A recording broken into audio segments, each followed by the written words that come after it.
এই ওপৰৰ আলোচনাখিনিৰ পৰা অৰ্থাৎ আগৰ ভিডিঅ'টোত যিখিনি কথা আলোচনা কৰা হৈছে তাৰ পৰা আমি এটা কথা সাধাৰণতে গম পাওঁ, কিছুমান কাৰ্বন যৌগই কি কৰে সম্পূৰ্ণ দহন ঘটে, অৰ্থাৎ সম্পূৰ্ণ দহন ঘটি বেছি পৰিমাণৰ তাপ উৎপন্ন কৰে আৰু কিছুমানৰ সম্পূৰ্ণ দহন নঘটে।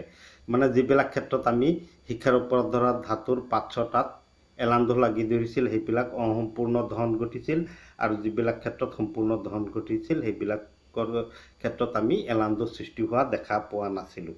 এতিয়া এইখিনি কথাৰ পৰাই কিয় হয় এনেকুৱা, এই প্ৰক্ৰিয়াটো সংপৃক্ত হাইড্ৰকাৰ্বনে সাধাৰণতে অম্লীন নীলা শিখা আৰু অসংপৃক্ত হাইড্ৰকাৰ্বনে কলা ধোঁৱাযুক্ত হালধীয়া শিখা উৎপন্ন কৰে আৰু ধাতুৰ পাতত এলান্ধুৰ সৃষ্টি কৰে অসংপৃক্ত হাইড্ৰকাৰ্বন। অৱশ্যে বায়ুৰ পৰিমিতীয় যোগানৰ ফলত সংপৃক্ত হাইড্ৰকাৰ্বনৰো অসম্পূৰ্ণ দহন ঘটি এলান্ধুৰ সৃষ্টি হ'ব পাৰে। যেতিয়া অসম্পূৰ্ণ দহন ঘটিব, সম্পূৰ্ণ দহন নহ'ব, তেতিয়া কিন্তু সংপৃক্ত হাইড্ৰকাৰ্বন মানে অক্সিজেনৰ যোগান কমি গ'লে সংপৃক্ত হাইড্ৰকাৰ্বনবিলাকেও ধোঁৱাযুক্ত শিখাৰে দহন ঘটি এলান্ধুৰ সৃষ্টি কৰিব।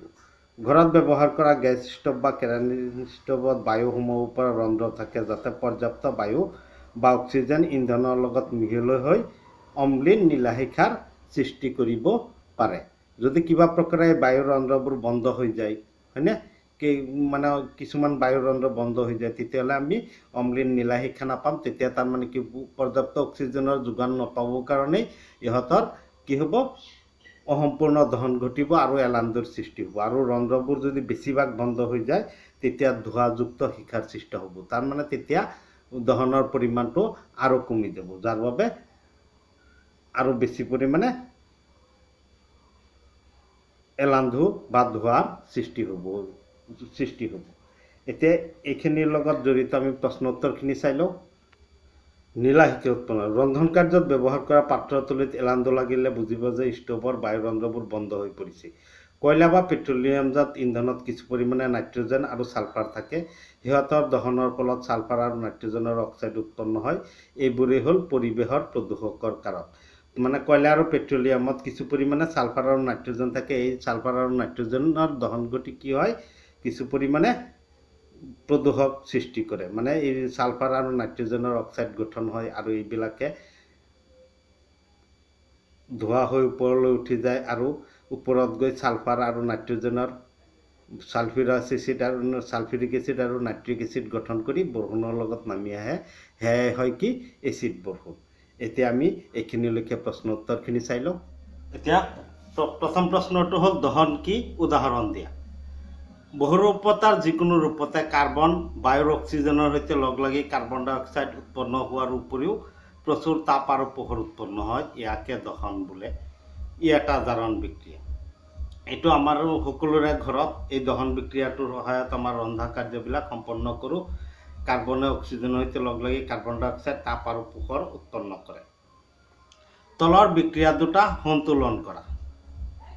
তলৰ বিক্ৰিয়া দুটা কি কৰিব দিছে, সন্তুলন কৰিব দিছে। এতিয়া এইটো আমাৰ সন্তুলনটো কেনেকৈ কৰিব পাৰোঁ, এইটো প্ৰথম পাঠতে শিকি আহিছা, হয়নে? যাৰ শিকি হোৱা নাই তেওঁলোকে প্ৰথম পাঠৰ ভিডিঅ'খিনি চাই ল'বা, তাত মই ধুনীয়াকৈ বুজাই দিছোঁ। এতিয়া চোৱা, ইয়াত কাৰ্বন এটা ঠিকেই আছে। কাৰ্বনৰ হাইড্ৰজেন 4টা, হাইড্ৰজেন ইফালে 2টা, গতিকে আমি ইয়াত কি কৰিব লাগিব, 2 দিলে 2 দুগুণে 4টা হাইড্ৰজেন হৈ গ'ল। 4টা হাইড্ৰজেন হোৱাৰ লগতে ইয়াত 2টা অক্সিজেন হৈ গ'ল। এটা আছিল, ইয়াত 2 দিয়াৰ লগত 2টা অক্সিজেন আৰু 2টা অক্সিজেন, 4টা অক্সিজেন। ইফালে কেইটা অক্সিজেন, 2টা আছে, গতিকে আমি ইয়াতো 2 দিব লাগিব। এতিয়া চোৱা, আটাইবোৰ সংখ্যা মিলি গ'ল, তাৰমানে এইটো সন্তুলন কৰা হৈ গ'ল। এতিয়া এইটো যেতিয়া আমি সন্তুলন কৰিবলৈ যাম, যিকোনো এটা মৌলৰ ক্ষেত্ৰত সোঁফালৰ লগত মিলাবা। কাৰ্বন এটা 2টা, সোঁফালে কাৰ্বন আছে 1টা, গতিকে আমি ইয়াত 2 দিলে কাৰ্বন 2টা হৈ গ'ল। কাৰ্বন 2টা হৈ যোৱাৰ লগে লগে অক্সিজেন 4টা, হয়নে? এতিয়া তাৰপিছতো অক্সিজেন 4টা, অক্সিজেন মিলোৱা, হয়নে? 4টা আৰু এইটো এটা 5টা, ইয়াত 2 দিলেই হৈ যায়। এতিয়া হাইড্ৰজেনৰ সংখ্যাটো মিলে নে নাই, 3টা 2টা কেইটা, 5টা আৰু এটা হাইড্ৰজেন 6টা, ইয়াত আছে 2টা, আমি ইয়াত 3 দিলে কি হ'ব, 6টা দিয়াৰ লগে লগে এতিয়া অক্সিজেন ইয়াত হৈছিল 4টা, ইয়াত অক্সিজেন 3টা, 7টা, ইয়াত অক্সিজেন এটা আছে, ইয়াত 2টা, হয়নে?